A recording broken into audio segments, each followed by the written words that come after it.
তো হ্যালো বন্ধুরা, তোমরা তোমার লাস্ট মিনি ব্লগে দেখেইছো যে আমি হোলির জন্য শ্যুট করতে গেছিলাম। তো তোমরা নিশ্চয়ই এখনো ভাবছো হোলি চলে গেছে তো এখনো আমার ইউটিউবে ভিডিও আপলোড করা হয়নি, কি করব বলো। পুরো আমার ফোনে ভিডিও ভর্তি হয়ে আছে যে কখন আমি তোমাদের সাথে শেয়ার করব, কিন্তু ওই টাইমটুকুই হচ্ছে আমি পেয়ে উঠছি না যে কখন তোমাদের সাথে ভিডিওগুলো শেয়ার করব। তো সেদিনে সমস্ত শ্যুট করে আসার পর বাড়িতে দেখলাম বাপি সেদিনে বানাচ্ছিল কড়াইশুটির কচুরি। অনেক দিন থেকে শুটিগুলো ফ্রিজে পড়েছিল, সেই কারণে মা বাপিকে বলেছিল বানানোর জন্য। তো তোমরা তো নিশ্চয়ই অনেকেই জানো এবছরে দোলের আগের দিনই পূর্ণিমা পড়ে গিয়েছিল, তো সেই কারণে সন্ধেবেলা আমাদের যেহেতু আর ভাত টাত খাওয়া হবে না, কারণ আমরা অমাবস্যা পূর্ণিমা বাড়িতে পালি, তো সেই কারণেই মা আজকে বাপিকে বলেছিল কড়াইশুটির কচুরি আর আলুর দম বানাতে।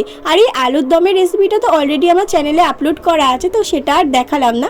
আর এই যে দেখো আমাদের পুরো গরম গরম কড়াইশুটির কচুরি আর আলুর দম রেডি। আর এই গরম গরম কড়াইশুটির কচুরির সাথে আলুর দমটা খেতে যা লাগছিল তো তোমাদেরকে আর কি বলবো। তো আজকের ভিডিওটা এই পর্যন্তই রাখছি, টাটা।